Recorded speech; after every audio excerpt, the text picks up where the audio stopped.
quiero que ustedes me vayan diciendo, un segundito, quiero que ustedes me vayan diciendo de la función exponencial cuáles son las características principales que hemos estudiado para esta función.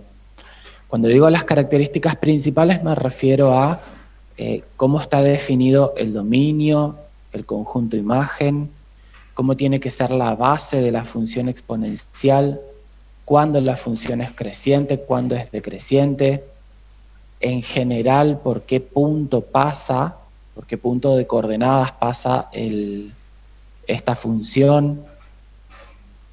A ver, todo lo que fuimos viendo en la última clase. Porque a partir de esto nos va a ser útil repasar esto para después ver la parte de la función logarítmica.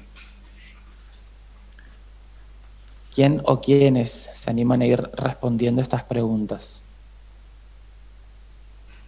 En primer lugar, ¿cuál es el dominio de la función exponencial? Los reales. Bien, el conjunto de números reales es el dominio. ¿Y el conjunto imagen? Los reales positivos. Los reales positivos. Reales positivos. Bien. Recuerdo que había dicho algo con respecto al conjunto imagen que podía cambiar de acuerdo a cómo esté definida o algo así. Sí. Es creciente cuando A es mayor que 1, decreciente cuando A es mayor que 0 y menor que 1. Perfecto. Bien, ahí me están dando otras de las características que habíamos mencionado. Sí, Iván, nosotros habíamos definido la función exponencial como una función que está definida de reales en reales positivos, como lo acaban de decir, de manera tal que la función exponencial es a elevado a la x. La característica principal que tiene esta función es que la variable independiente aparece ahora como exponente, ¿sí? Ya no aparece multiplicando, no aparece dividiendo, sino que aparece como un exponente. Entonces, ¿qué pasa con la función exponencial tal como lo hemos definido? Es decir, como a elevado a la x. En ese caso, vamos a decir que el conjunto imagen son los reales positivos. Porque si se acuerdan de la función exponencial, también yo les había comentado que tiene una recta asíntota. Que esa recta asíntota coincide con el eje x. Es decir, la función exponencial tiene una asíntota horizontal únicamente, ¿sí? Entonces lo que estamos diciendo es que esta función nunca atraviesa hacia abajo, por así decirlo, al eje X. Por eso decimos que el conjunto imagen son los reales positivos. Ahora, ¿qué pasa si a esa función exponencial, y ustedes ya lo van a ver en el práctico, qué pasa si a esa función exponencial ahora se le suma una constante? Supongamos que tenemos la función exponencial 2 a la x más 1. Bueno, ese más 1 va a producir un cambio en la función.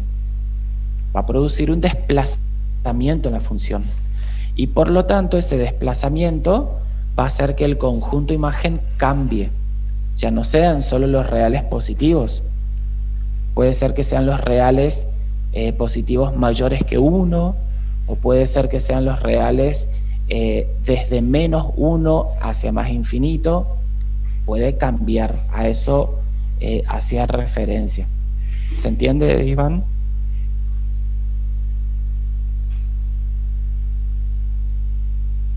Sí, Paulina. Hoy terminamos con el tema de funciones y ya lo voy a subir todo al aula. ¿Bien? Bueno.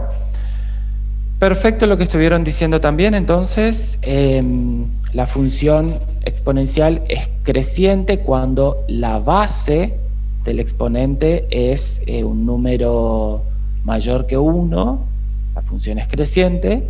Si la base es un número comprendido entre 0 y 1, entonces la función va a ser decreciente. Habíamos mencionado unos casos particulares de función exponencial. A ver si recuerdan.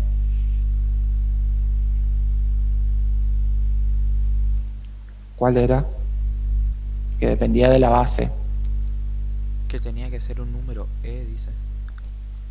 El número el número irracional o número de Euler, también se lo conoce. Sí, es un caso particular porque ya vamos a ver que hay un tipo de logaritmo también que corresponde a cuando la base es el número y tiene un nombre en particular. Bien. Profe, pero ¿qué A número partir sería de esa esto, Oh, todavía no. ¿cómo? ¿Qué número sería esa El número es un número irracional, ¿sí? Eso es lo primero que tenemos que saber. Entonces, es un número que si lo quiero escribir o lo quiero expresar como un número decimal, un número con coma, no voy a poder escribir las infinitas cifras decimales que va a tener, ¿sí? Este número vale aproximadamente, ustedes lo pueden comprobar con la calculadora, 2,71, si mal no recuerdo, ¿sí? Ese es el valor del número E. Bien, ahora sí, entonces empiezo a compartir pantalla. Habíamos visto o habíamos empezado a definir el logaritmo como número primero, o el logaritmo como operación, ¿sí? Habíamos dicho que consideramos A un número real positivo fijo, distinto de 1. ¿Se acuerdan que acá habíamos dicho, fíjense que son las mismas condiciones para la función exponencial? Y consideramos x un número real positivo. Entonces se define, habíamos dicho, a ver, empiezo a poner acá el puntero. Definimos el logaritmo en base a de ese número x como otro número real y. ¿Sí? Esto ocurre si y solo si la base del logaritmo, que es a, que acá dijimos es un número real positivo distinto de 1, si a esa base yo lo elevo a este número y, que es el resultado del logaritmo, obtengo el argumento del logaritmo, que es lo que está acá. Bien, habíamos visto dos ejemplos de esto. Recuerden que acá estamos todavía estudiando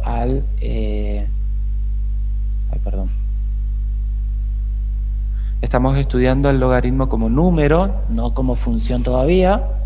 Entonces decimos que, por ejemplo, el logaritmo en base 3 de 81, ¿sí? La tarea que yo tengo es averiguar acá a qué número o a qué exponente tengo que elevar a 3 para que me dé 81.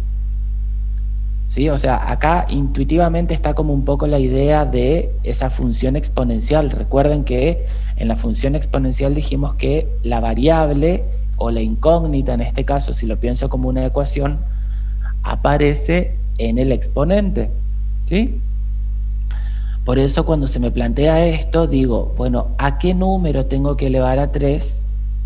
¿Cuál tiene que ser el exponente de 3 para que el resultado sea 81? Ese número tiene que ser 4, ¿sí? Acá lo dijimos, porque 3 a la cuarta me da 81.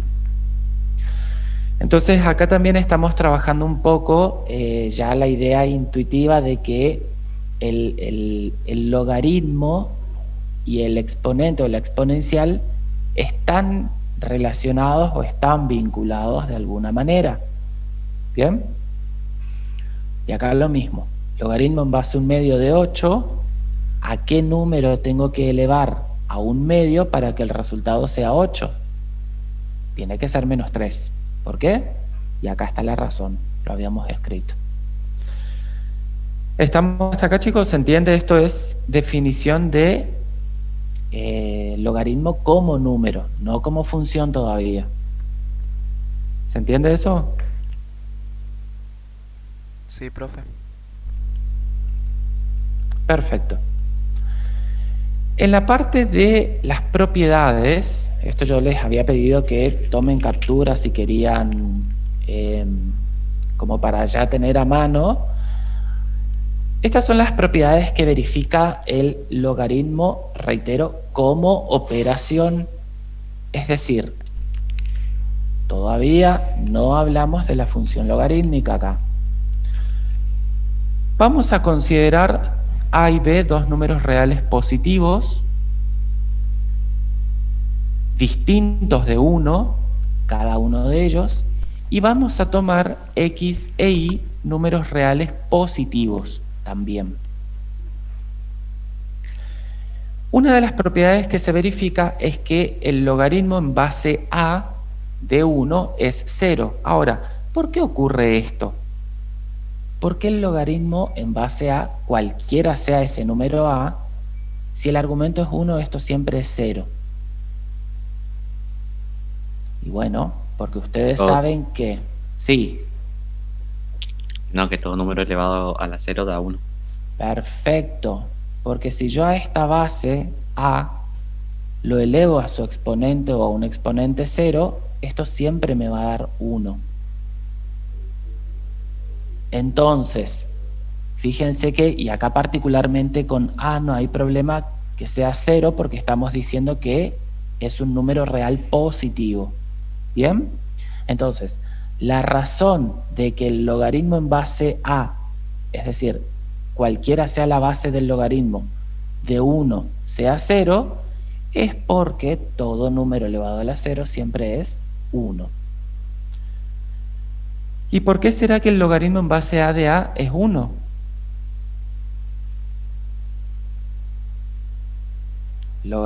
Base y argumento coinciden. La propiedad me dice que eso es 1. Y tiene que ser, porque la única manera que la base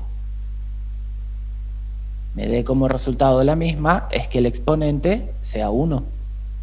¿Sí o no? Recuerden siempre que acá aplicamos la definición de logaritmo.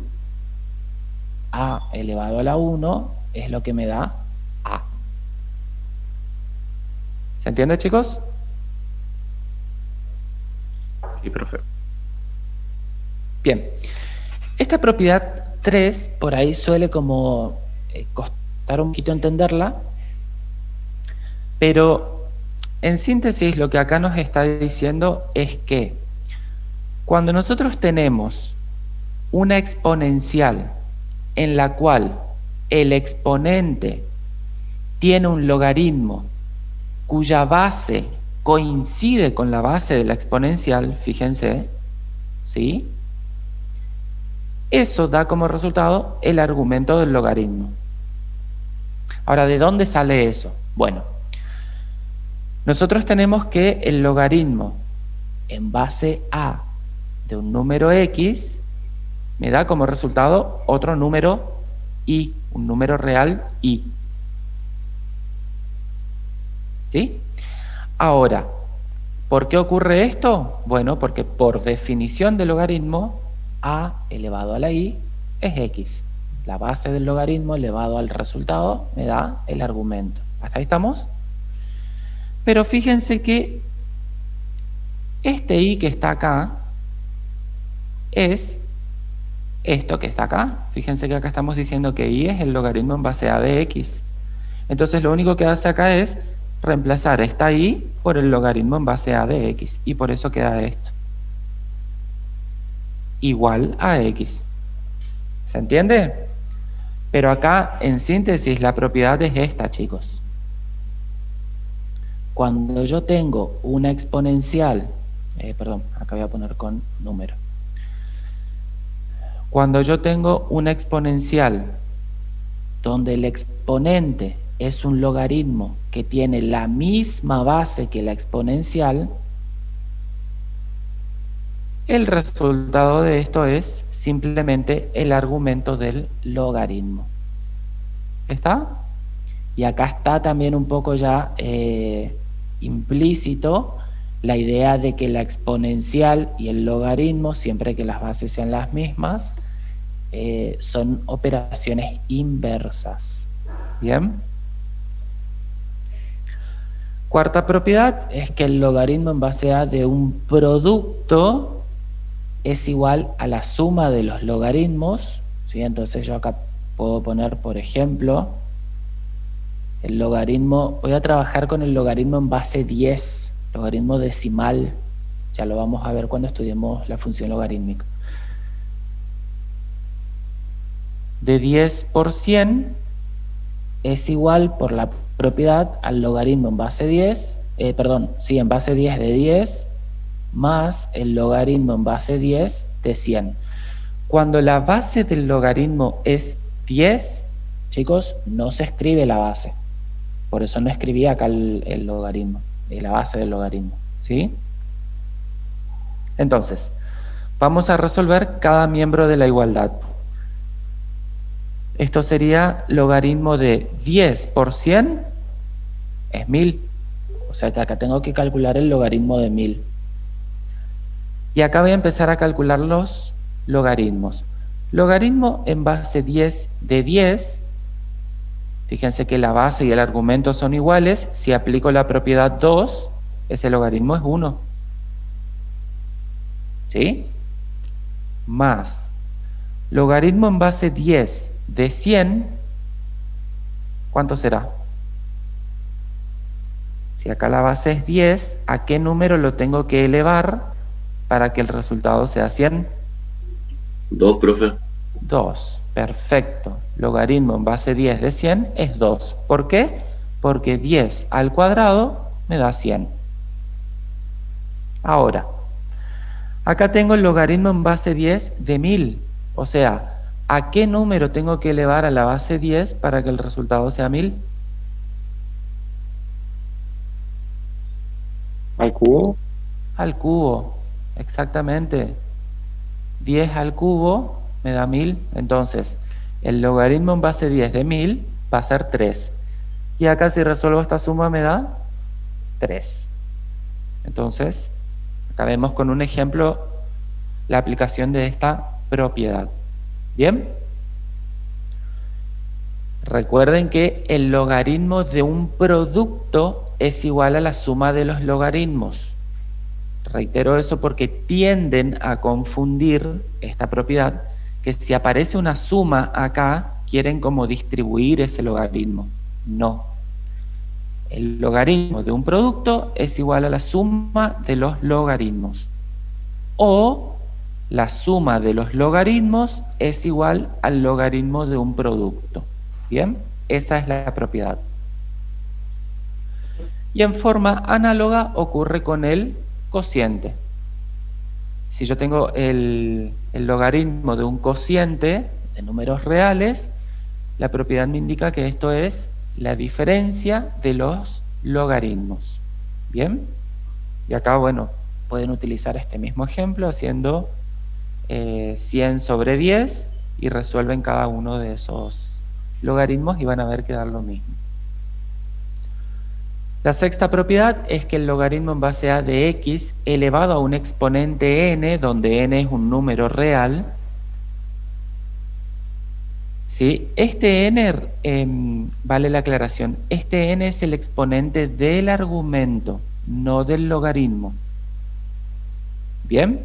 O sea, lo que estoy diciendo acá es, por ejemplo, logaritmo en base 10 de x al cuadrado. Esto es distinto del logaritmo de x al cuadrado. No son la misma cosa. Vale la aclaración. Entonces, ¿qué me dice esta propiedad? Que si yo tengo un exponente en el argumento del logaritmo, ese exponente lo puedo bajar multiplicando al logaritmo. Logaritmo en base a de x. Esta séptima propiedad la van a utilizar en la práctica, la van a utilizar mucho, corresponde a un cambio de variables. Logaritmo, un cambio de bases, perdón. Logaritmo en base a de x es igual al logaritmo en base b de x sobre logaritmo en base b de a. No me detengo en poner un ejemplo de esto porque lo van a trabajar ahora en la práctica, ¿sí? Y estas propiedades 8 y 9 que yo les había comentado ya la clase pasada, que la particularidad que tienen es que estas dos propiedades me van a indicar, cuando defina la función logarítmica, que la función logarítmica es una función biyectiva. ¿Por qué? Esta propiedad me está hablando de la inyectividad de la función. ¿Y cuándo una función era inyectiva? Cuando elementos iguales del conjunto imagen les corresponden la misma preimagen en el conjunto dominio. En otras palabras, o en términos del logaritmo como operación numérica. Si yo tengo la igualdad entre dos logaritmos que tienen la misma base, eso significa que los argumentos de los logaritmos tienen que ser iguales. Dicho de otra manera, si los argumentos de los logaritmos son distintos, los logaritmos de esos números en la misma base tendrán que ser distintos. ¿Sí? Lo que acabo de decir es el contrarrecíproco de esta equivalencia que estoy poniendo acá. Digo, si estos elementos son distintos, sus logaritmos tendrán que ser distintos. ¿Sí? Que si recuerdan, corresponde a la definición de función inyectiva o a la clasificación de funciones inyectivas. Y por último, lo que estamos diciendo con esta propiedad es que todo elemento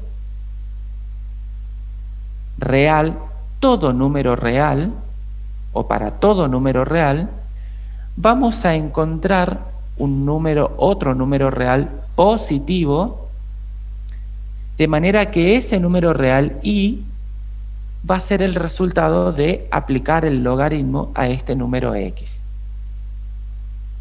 Y eso, si recuerdan, corresponde a la definición o a la clasificación de funciones sobreyectivas.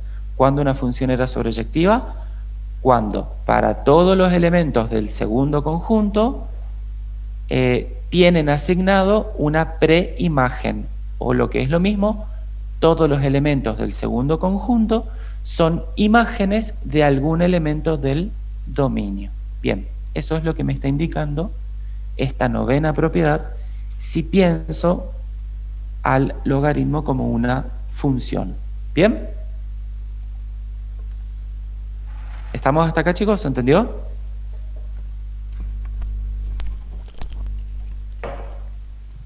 Profe, ¿podría volver a explicar el punto 6? El 6 sí.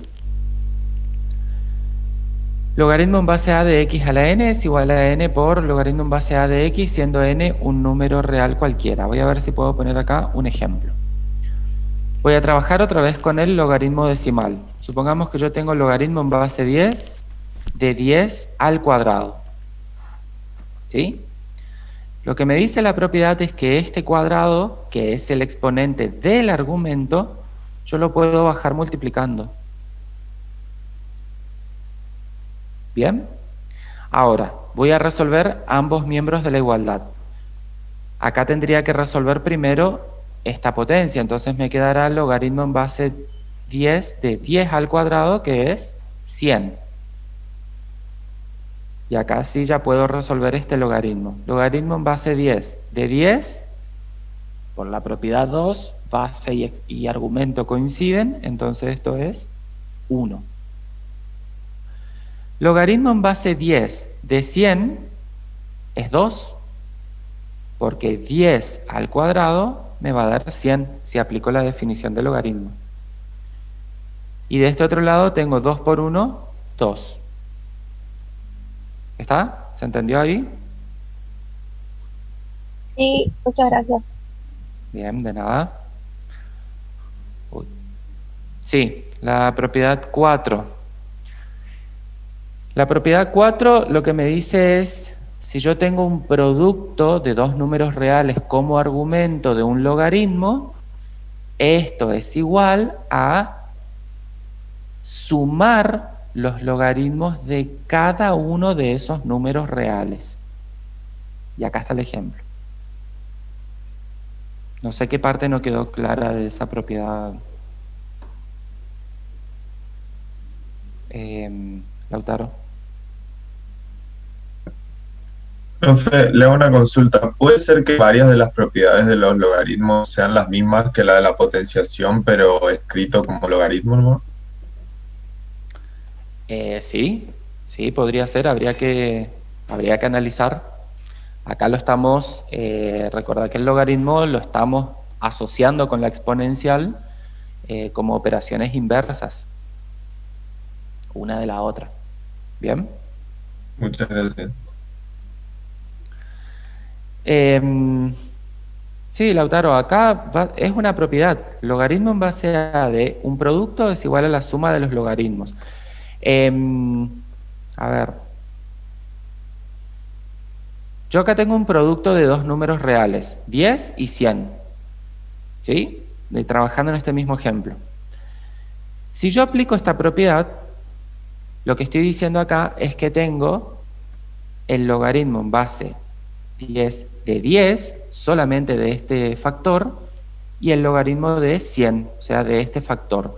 Pero acá ya no escribo un producto, acá escribo una suma, porque así es la propiedad.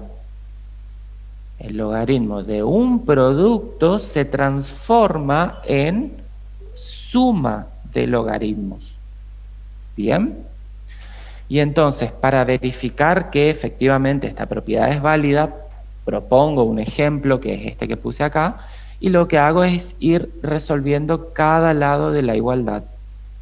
10 por 100, resuelvo primero acá este producto, esto me da 1000, y después recién resuelvo el logaritmo, aplicando la definición, esto me da 3, y acá lo que hago es resolver ya directamente los logaritmos. Logaritmo en base 10 de 10 me da 1, logaritmo en base 100, en base 10, perdón, de 100 me da 2. Hago esta suma y veo que numéricamente dan lo mismo. Yo tengo una duda. ¿Solamente en el caso del 10 nomás no se pone el logaritmo en base? ¿O hay otros números? Solamente cuando la base del logaritmo es 10, no se escribe la base. Si la base fuera distinto, va a aparecer, y de hecho ustedes en el práctico lo van a ver, va a aparecer, por ejemplo, el logaritmo en base 2 de 4. ¿Sí? La base va a estar explícita cuando el logaritmo no es el decimal. ¿Bien? ¿Se entendió, chicos? Sí, profe. Perfecto. Avanzamos entonces. Es importante el estudio o el análisis primero del logaritmo como número para poder entender el logaritmo como funciona ahora. Entonces, a partir de esto, definimos la función logarítmica como aquella función que hace corresponder o que le asigna a cada número real positivo su logaritmo cuya base es distinto de 1. Y la forma en que vamos a indicar o vamos a denotar esto, acá, es f de x logaritmo en base a de x. ¿Sí? Si se fijan, esto es prácticamente lo mismo que la definición de logaritmo, porque acá habíamos puesto y igual al logaritmo en base a de x. Entonces, para cada valor real positivo de x, vamos a ir obteniendo otro número real, que va a ser la imagen de ese x por la función logarítmica. ¿Bien? Entonces, lo que estamos diciendo acá es que esta función tiene como dominio el conjunto de los números reales positivos y va hasta los reales. O el conjunto imagen son todos los reales. Se define de esta manera y la base tiene que ser mayor que 0 y distinto de 1. ¿Bien? Fíjense que son las mismas condiciones que para la función exponencial. ¿Bien? Acá una cuestión a reiterar. ¿Podría explicar de nuevo la definición? Sí. acá una cuestión a hacer puntual, chicos. La función tiene como dominio los reales positivos siempre y cuando la función logarítmica esté definida de esta manera.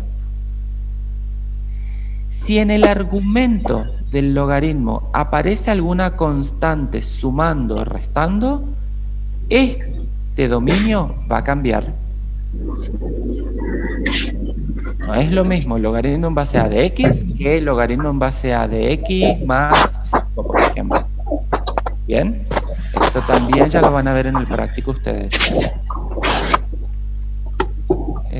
Francisco Martínez, tu micrófono está activo. Bien. La definición, ¿qué me dice la definición de logaritmo? Que yo tengo, de función, perdón. Tengo una función, f de x, o y igual al logaritmo en base a de x. Lo que me está diciendo es que para cada valor real positivo que yo asigne a x, variable independiente, voy a obtener otro número real, en este caso, un número real que no necesariamente va a ser positivo, ya vamos a ver eso, que va a ser la imagen de ese x. ¿Sí? Estamos dando la definición de función, en este caso logarítmica. ¿Bien? Al igual que la función exponencial, acá solicitamos que la base del logaritmo sea un número positivo y distinto de 1. Ahora, ¿qué características presenta esta función logarítmica? Bueno, acá tenemos un ejemplo de cómo es la gráfica de la función. Fíjense que acá podemos pensar o podemos ver a la gráfica de la función como una simetría axial respecto a la recta y igual a x, comparando con la función exponencial, ¿sí? ¿Recuerdan que la función exponencial venía así? Bueno, acá la función logarítmica, vamos a decir que respecto a la recta igual a x, presenta una simetría del tipo axial con la función exponencial. Bueno, vamos a analizar el comportamiento de esta función en cuanto al crecimiento, al decrecimiento, lo mismo que hicimos para la función exponencial. Y en este caso vamos a decir que si la base de nuestro logaritmo es un número comprendido entre 0 y 1, nuestra función va a ser decreciente, lo mismo que pasaba con la función exponencial. Si la base era un número entre 0 y 1, la función era decreciente. Lo mismo ocurre con el logaritmo. Si la base del logaritmo es un número comprendido entre 0 y 1, la misma será decreciente. Ya sabemos qué implica que una función sea decreciente.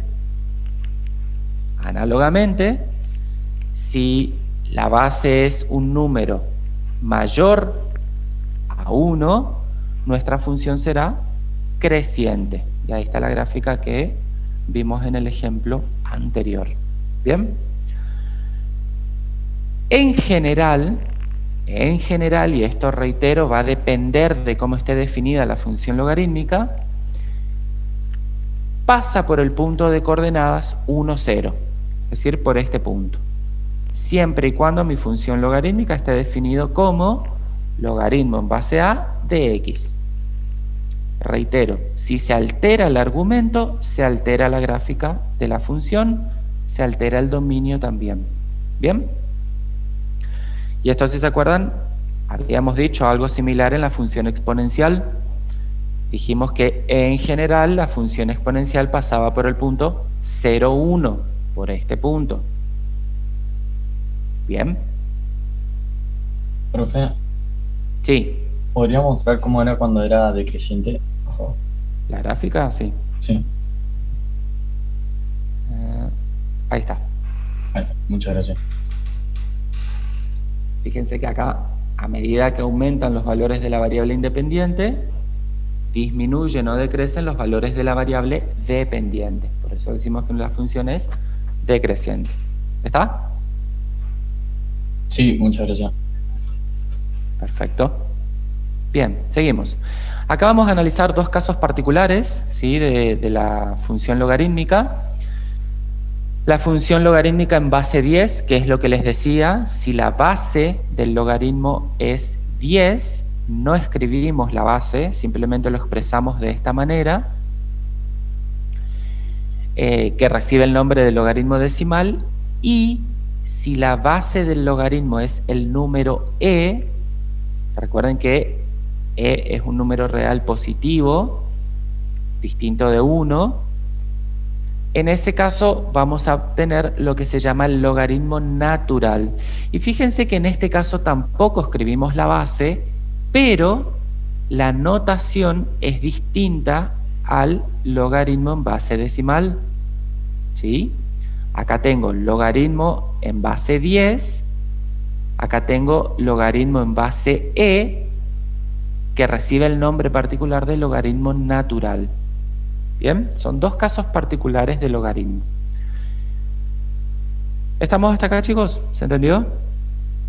Esto es lo mismo que pasaba con la función exponencial. ¿Se acuerdan que habíamos visto que pasaba con cuando la base de la exponencial era el número e?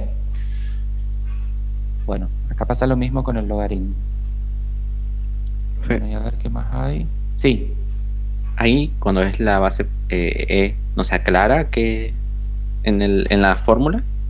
No, porque cambio la notación. Fíjate que estoy escribiendo ln haciendo referencia al logaritmo natural o logaritmo neperiano. Con esto yo ya estoy indicando que la base de ese logaritmo es el número e. ¿Sí? Sí. No es lo mismo que escribir, si la base es el número e, no es lo mismo que escribir logaritmo de x y no escribir la base, ¿eh? Porque si yo no escribo la base y escribo log, estoy haciendo referencia al logaritmo decimal, logaritmo de base 10. Entonces, en conclusión, con esta función logarítmica, que ya lo venimos anticipando, es que se trata de una función biyectiva, por lo que dijimos en las propiedades 8 y 9 del logaritmo. ¿Se acuerdan? Si decimos que es biyectiva es porque la función es inyectiva y sobreyectiva. Ahora, ¿qué implica que la función sea biyectiva? Como ya dijimos allá cuando estudiamos la clasificación de funciones, implica que esta función, la logarítmica, va a tener una función inversa. Si decimos que es una función biyectiva, entonces tiene función inversa. ¿Quién es la función inversa de la logarítmica? Bueno, sabemos que va a ser una función que va a tener como dominio el conjunto de los números reales y como conjunto imagen los reales positivos.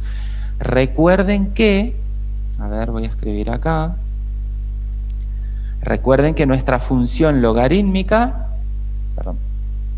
es una función que estaba definida, o que está definida, de los reales positivos a los reales, tal que, y es el logaritmo en base a de x. Esta es nuestra función logarítmica. Si estamos diciendo que esta función es biyectiva, significa que tiene inversa. ¿Y qué pasaba con la función inversa? Si mi función f iba, en este caso, de los reales positivos a los reales, mi función inversa tendrá que ir de los reales a los reales positivos, porque es la inversa justamente de esta f. ¿Sí? Acá estamos recordando cuando definimos función inversa. Entonces, ¿qué ocurre acá? ¿Cómo sacábamos la inversa de una función? Si se acuerdan. Tomábamos la función y igual al logaritmo en base a de x. Si yo aplico la definición del logaritmo acá, ¿qué tengo? A elevado a la i me da x. La base del logaritmo elevado a este exponente o a este resultado me da el argumento. Bien. Y ahora, si intercambiamos estas variables y por x, ¿qué me va a quedar? Me va a quedar y igual a la x. ¿Y esto quién era? Fíjense. Tengo y igual a la x, que es una función que está definida de R, de todos los reales a los reales positivos. Y como A es un número positivo distinto de 1, esto que está acá no es otra cosa que la función exponencial, que es lo que ya veníamos anticipando desde que empecé a hablar del logaritmo. Entonces, la conclusión que sacamos acá es que la función logarítmica y exponencial son funciones inversas entre sí. Por lo tanto, y si recordamos una de las clasificaciones que ya habíamos visto anteriormente, si decimos que la función logarítmica es biyectiva, entonces la función exponencial también será una función biyectiva. ¿Bien? ¿Está, chicos? ¿Se entendió eso?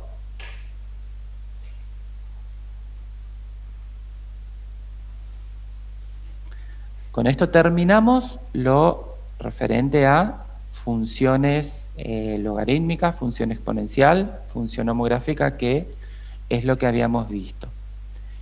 Y entramos ahora ya a definir las últimas funciones, que son las funciones trigonométricas, o vamos a estudiar, mejor dicho, las funciones trigonométricas, para lo cual acá necesitaremos, a ver un segundito, ok, acá vamos a necesitar recordar algunas cuestiones básicas de trigonometría antes de poder definirlas como funciones. Entonces, en el módulo de ingreso, nosotros habíamos visto que se pueden definir las razones trigonométricas para cualquier ángulo alfa. Para eso, previamente, recordemos que recordemos que en un triángulo rectángulo, si yo trabajo con este ángulo, ángulo alfa, podíamos definir las razones trigonométricas, seno de alfa, coseno de alfa y tangente de alfa. ¿De qué manera las podíamos definir? Bueno, seno de alfa se define como el cateto opuesto al ángulo sobre la hipotenusa, sobre C. No me voy a detener mucho en esto, chicos, porque esto ya lo hemos visto y no corresponde al tema de estudio del programa. Simplemente estoy haciendo un recordatorio. Coseno de alfa se define como cateto adyacente al ángulo, en este caso sería B, sobre la hipotenusa. Y la tangente de alfa se define como cateto opuesto sobre cateto adyacente, siempre haciendo referencia al ángulo. Bien, eso hasta ahí. Estas son las razones trigonométricas definidas para un ángulo agudo en un triángulo rectángulo. Pero posteriormente se ha definido o hemos definido estas razones trigonométricas para cualquier ángulo, es decir, ya para no solamente un ángulo agudo. Entonces, ahí entra en juego la circunferencia trigonométrica. Circunferencia trigonométrica es una circunferencia muy particular porque el radio de esta circunferencia es igual a 1, ¿sí? Entonces, a partir de la circunferencia trigonométrica se puede definir las razones trigonométricas para un ángulo alfa de cualquier amplitud, ya no solamente un ángulo agudo. Y habíamos visto en el módulo, si alguien por ahí está perdido con esto está en el material teórico del módulo, la parte de trigonometría. Habíamos visto que ya para cualquier ángulo alfa, el seno de alfa se define como el valor de ordenada del punto P, que es un punto de coordenadas x, y, que se mueve sobre la circunferencia de radio 1, ¿sí?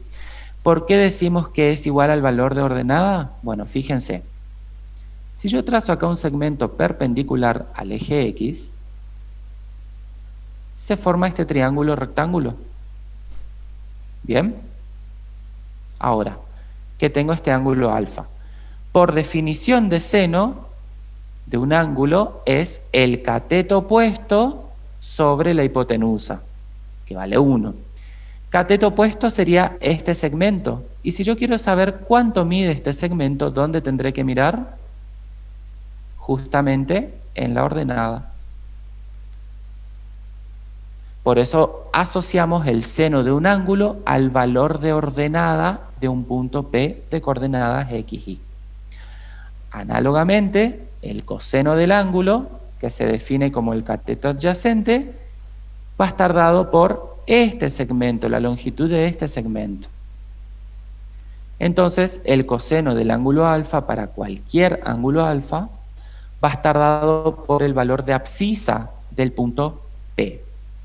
Reitero, la diferencia de esta definición que estoy repasando ahora con esto es que acá ya estamos trabajando con un ángulo alfa que puede tener cualquier amplitud, no solamente para un ángulo agudo. ¿Está? Y algo que habíamos visto también es que la tangente de alfa la podemos definir como seno de alfa sobre coseno de alfa. Y esta expresión que acabo de escribir acá es sumamente importante recordarla para cuando definamos la función trigonométrica tangente. ¿Bien? Entonces, fíjense que lo que estamos diciendo acá es que para cada valor de ángulo, ¿sí?, vamos a tener asignado un número real como imagen. Es decir, para la razón trigonométrica seno, si yo calculo o escribo seno de un cierto número, por ejemplo, seno de 30 grados, esto me da un número acá, me da un número real.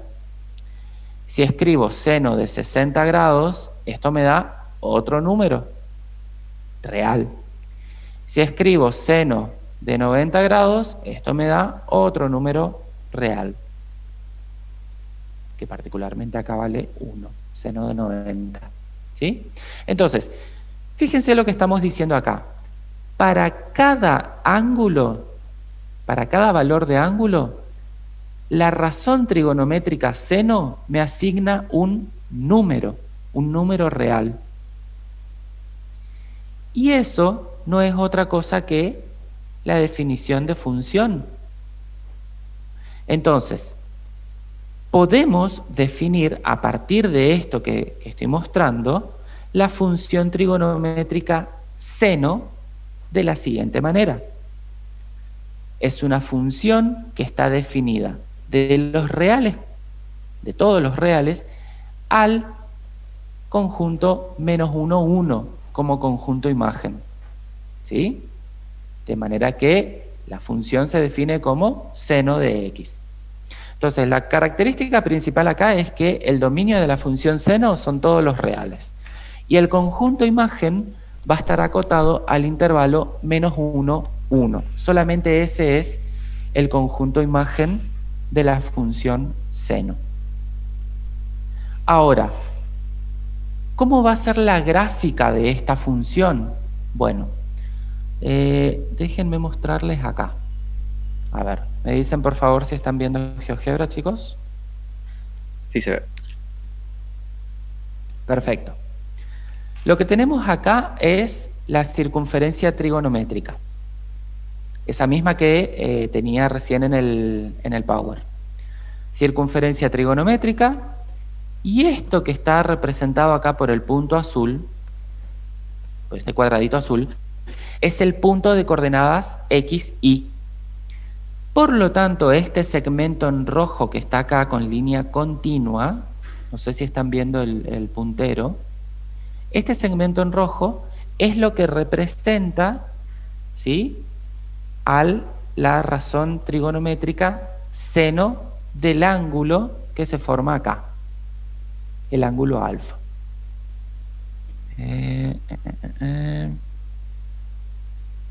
Bien.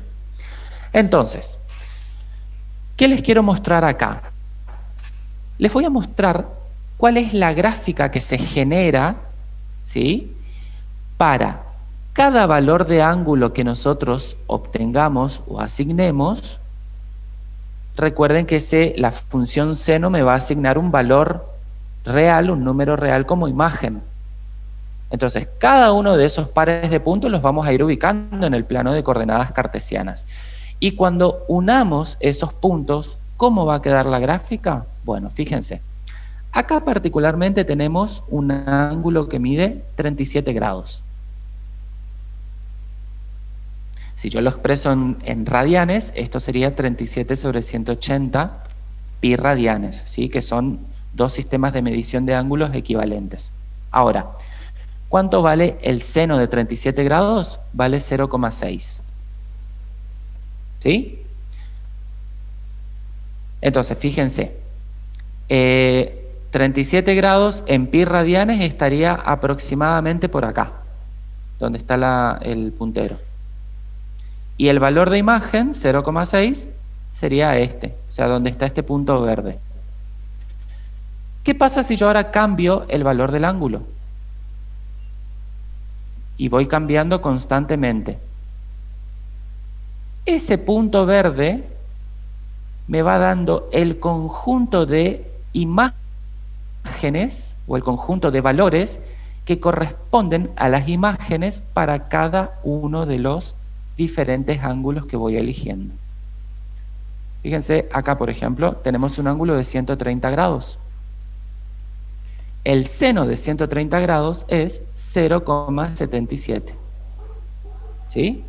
Si yo quiero representar ese punto, el punto 13/18 pi, que es el número en radianes, no lo expreso en grados, sino su equivalente en radianes, estaría acá. Punto de abscisa 13/18 pi, imagen 0,77. ¿Está? Ahora, ¿qué ocurre si hago un recorrido completo? Fíjense, acá tengo un ángulo de 180 grados, por ejemplo. Ahí. ¿Un ángulo de 180 grados o un ángulo de pi? ¿Cuánto es el seno de pi o el seno de 180? 0. Me fijo en la gráfica, corresponde al punto donde la gráfica interseca el eje X. ¿Sí? Y así, si completo el recorrido, el recorrido sobre la circunferencia, esto que acabo de graficar acá corresponde a una onda de la gráfica de la función trigonométrica seno de X. Bien, corresponde a una onda. ¿Por qué digo una onda? Porque las funciones seno y coseno son funciones sinusoidales. ¿Qué quiere decir esto? Son funciones periódicas. Este comportamiento que ustedes están viendo de la gráfica se repite indefinidamente. ¿Está? Entonces, por supuesto, porque yo esto puedo seguir haciendo un recorrido indefinidamente y voy obteniendo diferentes ángulos. Obtengo un ángulo de 500 grados, un ángulo de 700 grados, un ángulo de 1045 grados, etc. Entonces, esa es una onda de la gráfica de la función coseno. Completo, ¿cómo quedaría esa gráfica? De la siguiente manera. Ahí está. Entonces, ¿qué particularidad presenta la función coseno? Que es una función que crece y decrece en forma alternada en ondas periódicas.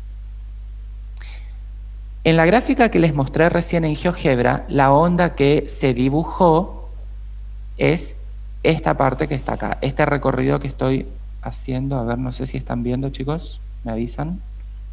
Es este recorrido. ¿Sí? ¿Lo ven? Sí, se ve, profe. Bien.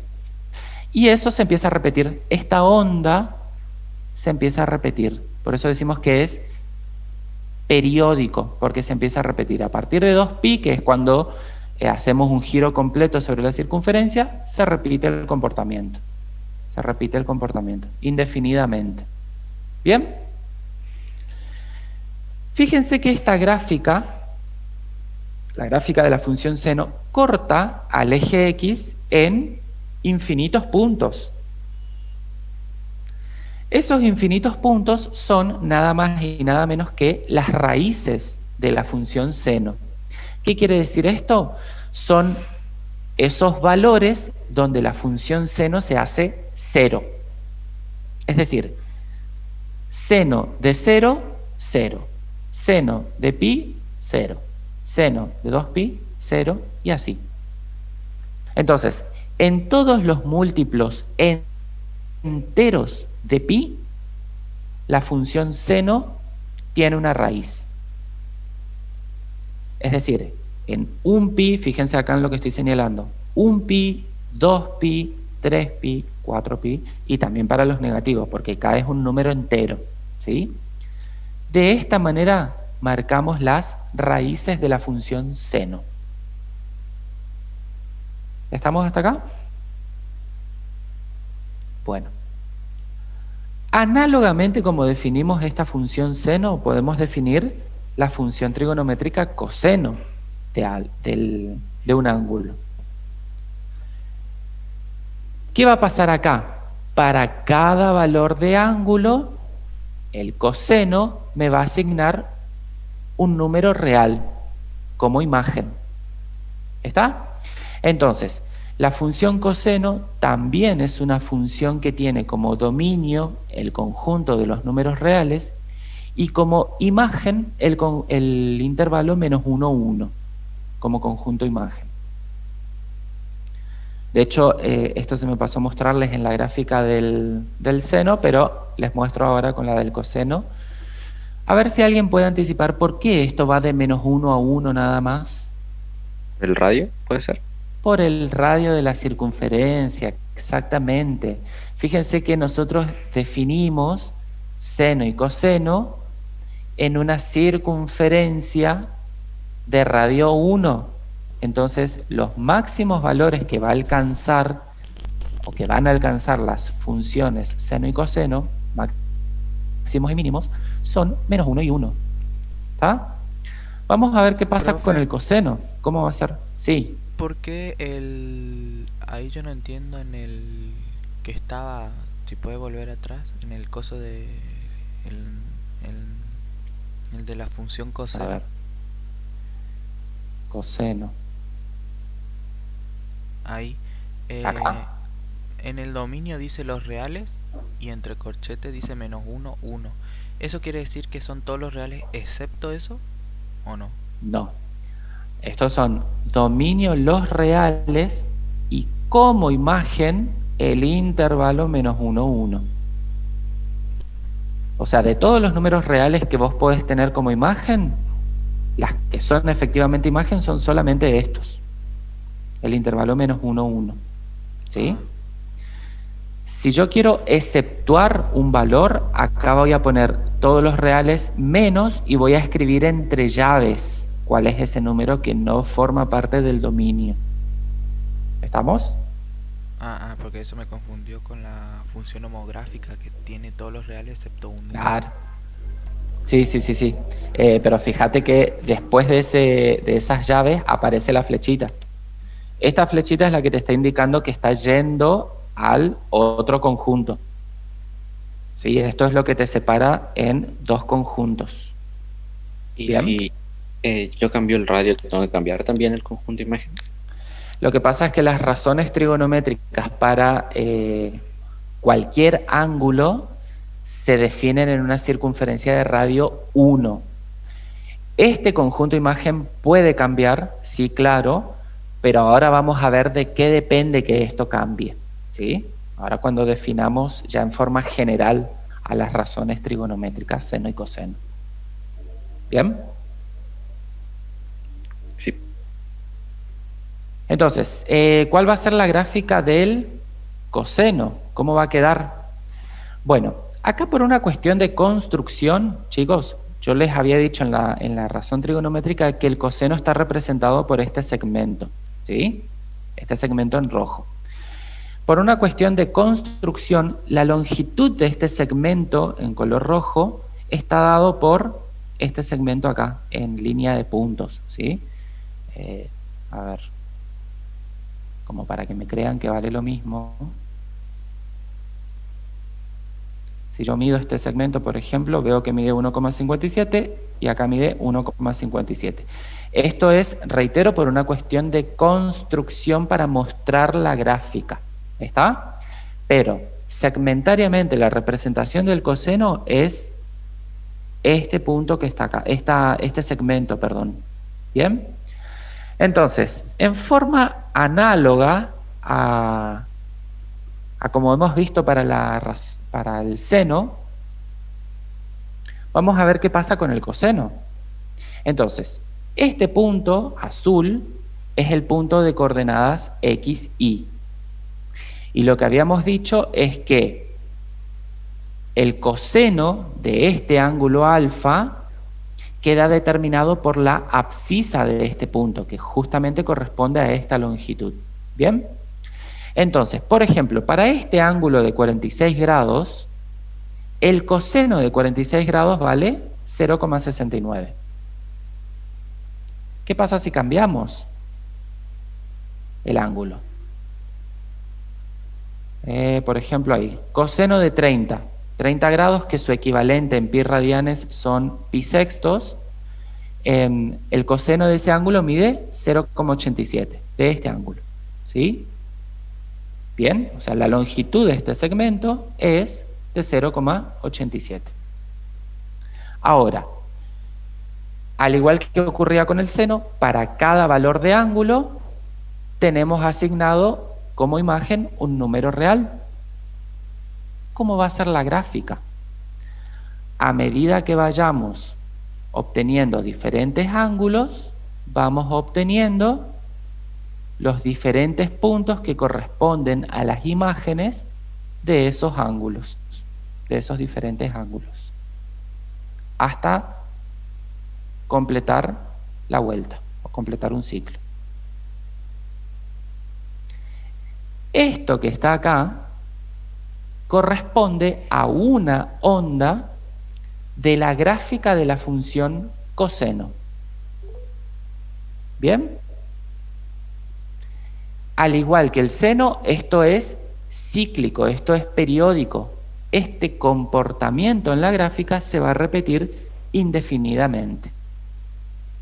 Entonces, ¿cómo va a quedar la gráfica del coseno? ¿O cómo es la gráfica completa del coseno? De esta manera. Profe, se olvidó explicar la parte de la imagen. Ah, sí, lo muestro acá. Lo muestro acá en la gráfica. Fíjense que el máximo valor que alcanza la función es 1.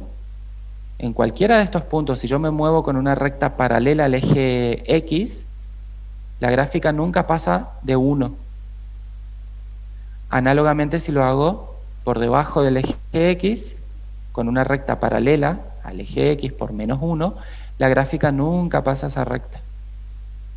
Entonces, por eso decimos que el conjunto imagen está acotado entre menos 1 y 1. Solamente estos números reales que están acá van a ser imágenes de los elementos del dominio, tanto de la función seno como de la función coseno. ¿Se entiende, chicos?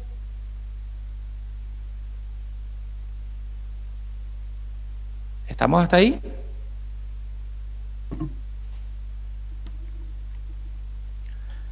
Bueno, al igual que la función seno intersecaba el eje X en los múltiplos enteros de pi, es decir, 1pi, 2pi, 3pi, 4pi, 5pi, etc., y lo mismo para los negativos, la función coseno también va a intersecar al eje X, es decir, que va a tener múltiples raíces que van a estar dadas por todos los múltiplos impares, ¿sí?, de pi medios, por llamarlo de alguna manera o por poner algún nombre a esto que acabo de decir.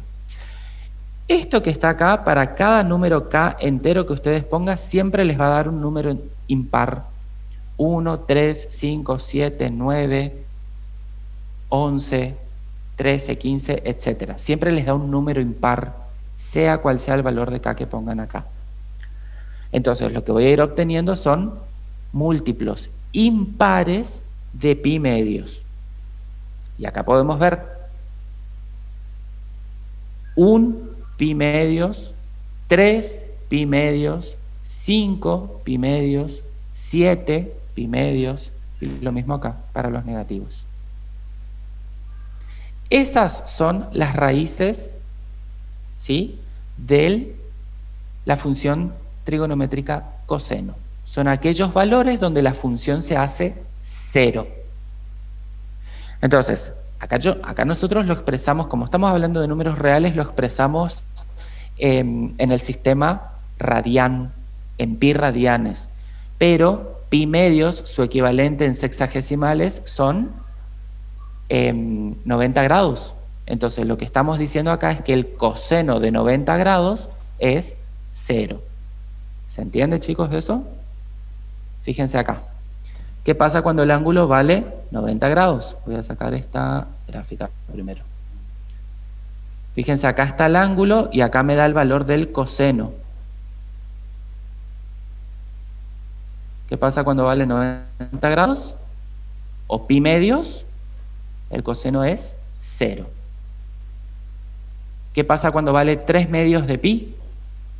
O sea, 270 grados.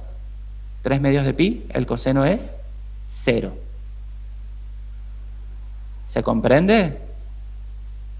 ¿Se entiende la relación entre el ángulo y el valor que le asigna como imagen el coseno, chicos?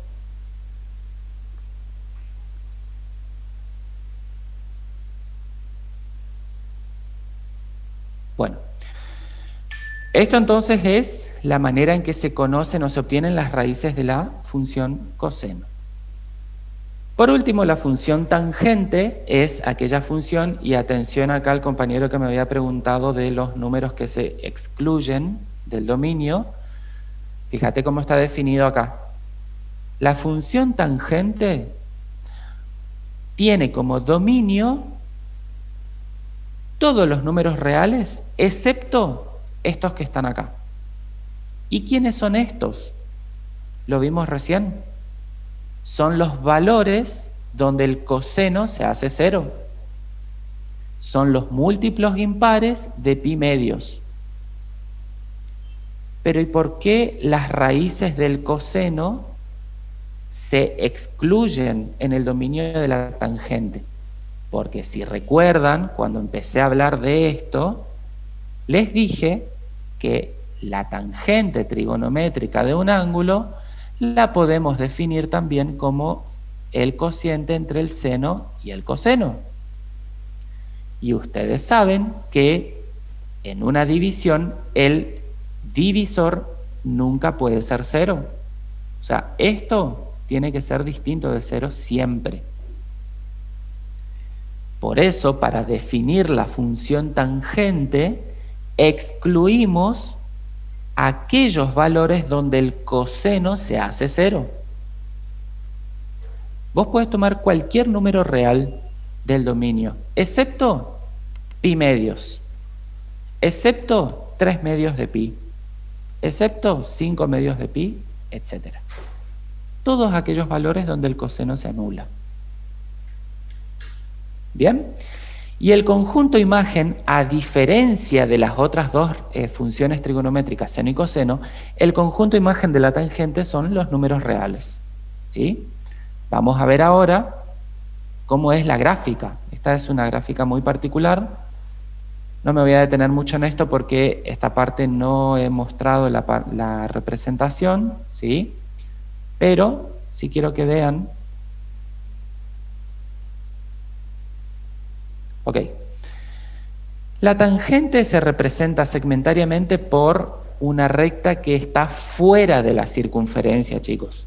Por eso acá para la tangente el conjunto de imagen va a ser mayor que 1 o va a estar fuera del intervalo menos 1, 1. ¿Bien? Porque es un segmento que ya está fuera de la circunferencia que tiene radio 1. O sea, que va a alcanzar valores mayores.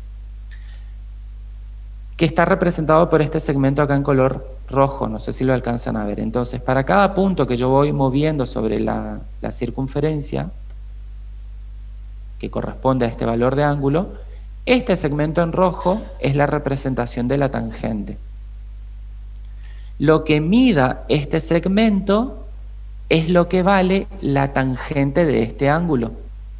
¿Sí? En este caso, 0,93 para un ángulo de 43 grados.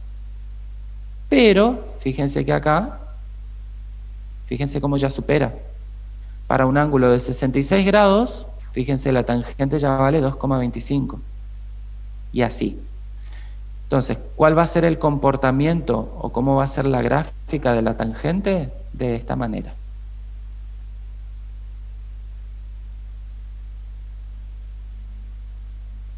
¿Alcanzan a ver? Y ese comportamiento también es periódico, se repite indefinidamente. Ahora, ¿quién me dice qué son estas rectas que están acá en línea de puntos? A ver. ¿Asíntota, profe? Son asíntotas a la función tangente, exactamente. Esas rectas tienen como ecuación cada uno de los puntos donde la función, digamos, aquellos elementos que no están en el dominio de la función. Por ejemplo, acá estaría pi medios, acá estaría 3 medios de pi, por acá estaría 5 medios de pi, etc. Son aquellos elementos que se excluyeron del dominio. ¿Está? Por eso el comportamiento de la función es de esta manera. Ahí está, en forma periódica.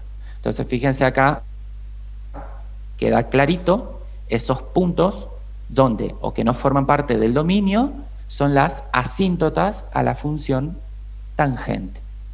Y en este caso, bueno, pueden ver que la gráfica como conjunto de imagen abarca todos los números reales. ¿Bien? Los ceros de la función tangente corresponde a aquellos valores donde el seno se hace cero. Recuerden que estamos diciendo tangente la puedo definir como seno de alfa sobre coseno de alfa. Entonces, ¿cuándo este cociente me va a dar cero? Cada vez que el seno de alfa sea cero. Y dijimos que seno de alfa es 0 en los múltiplos enteros de pi. ¿Está? ¿Se entiende? Entonces, por ejemplo, si acá tuviera seno de 90 grados, para 90 grados, el seno vale, seno de 0, si no tengo ángulo, seno de 0 es 0. Seno de 180 también es 0, o seno de pi, como quieran verlo. Seno de 2pi también va a ser 0. Entonces, todos esos números que yo estoy diciendo son raíces de la tangente de alfa. ¿Bien? Y para terminar, entonces, de hablar ya de esta función, las funciones trigonométricas, vamos a hacer una generalización de las funciones seno y coseno.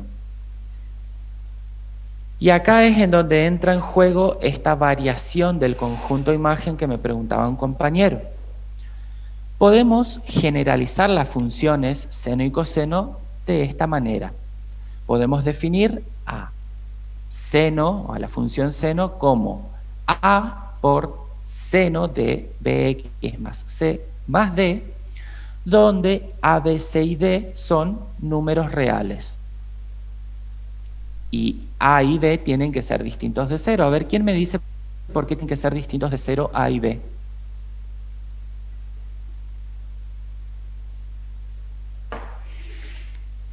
Recuerden reformular la pregunta. ¿Qué implica o qué pasaría si valen 0? si b es 0, la variable x también va a ser, tipo, el valor que va a tener va a ser 0 porque se va a multiplicar por 0. Por 0, exacto. O sea, si b es 0, me va a quedar un número como argumento del seno. Y eso no va a ser una función, va a ser un número. ¿Se entiende? ¿Qué pasaría si a vale 0? El seno de un ángulo que vale 0 va a ser... No, si a vale 0, ¿qué ocurre? Acá, si esto hace 0. Este número Y está se va al multiplicando. seno. Y se va esto, exactamente. Entonces, no tendría función trigonométrica. Me quedaría solamente este numerito, d. Entonces, tampoco tendría una función trigonométrica. Por lo tanto, a y b tienen que ser distintos de 0 si yo quiero hablar de una función, porque si no, no voy a tener función. ¿Estamos? Ahora, ¿qué me indican cada uno de estos números en la función trigonométrica? Este número real a que multiplica ya sea al seno o al coseno es la amplitud del seno o del coseno. Gráficamente me va a estar dando la mitad de la altura de la onda. Y acá es donde se va a modificar el conjunto imagen. Si yo tengo un número real distinto de 0 que multiplica al seno o al coseno, ¿sí?, el conjunto imagen va a estar dado por el intervalo menos a. ¿Bien? B, que es el número que multiplica a la variable, me está indicando la cantidad de ondas que hay en un intervalo de 2pi. Eso es lo que me va a estar indicando este número real B. La cantidad de ondas que hay en un intervalo de 2pi. Ya vamos a ver una gráfica de esto, no se preocupen. Este número real C, que es un número que está multiplicando, es el valor de un ángulo que está, sumando o restando en el argumento de las razones de las funciones trigonométricas, me va a estar indicando un desplazamiento con respecto al eje X, ¿sí? O la gráfica se desplaza a la izquierda o se desplaza a la derecha. Eso es lo que me está dando esa letra C. Y por último, esta letra D, que representa un número real, que ya está fuera de la función trigonométrica, me va a estar indicando un desplazamiento en relación al eje Y.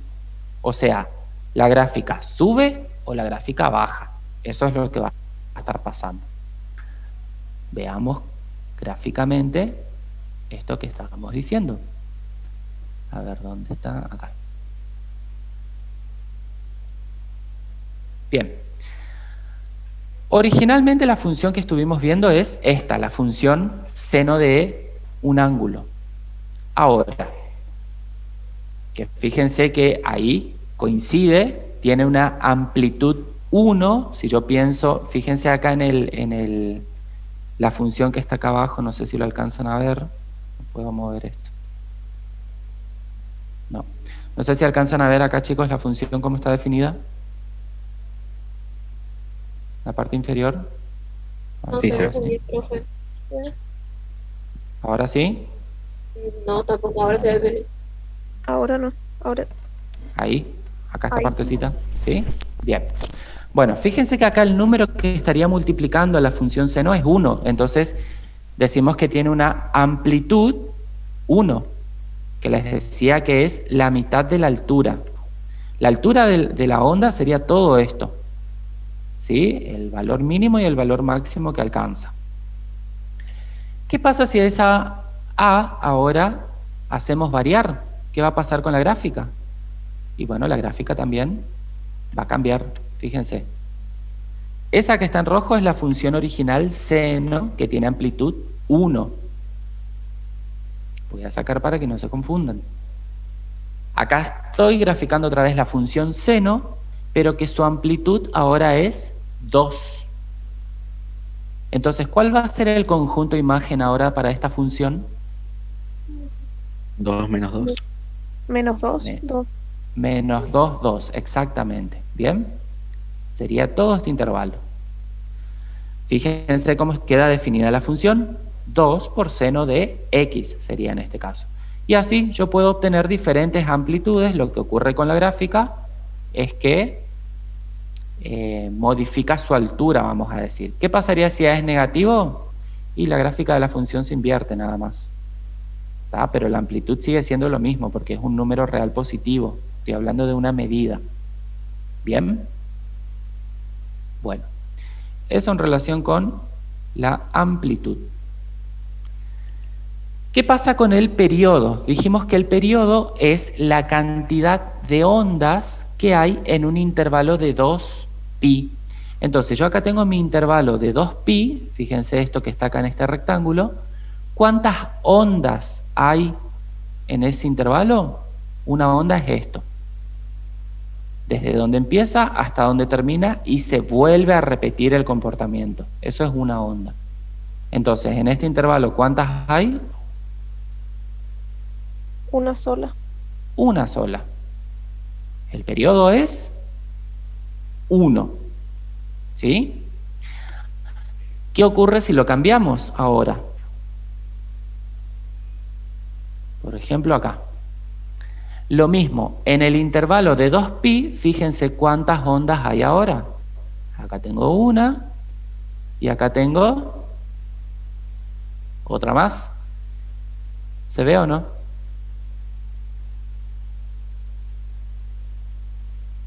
Chicos.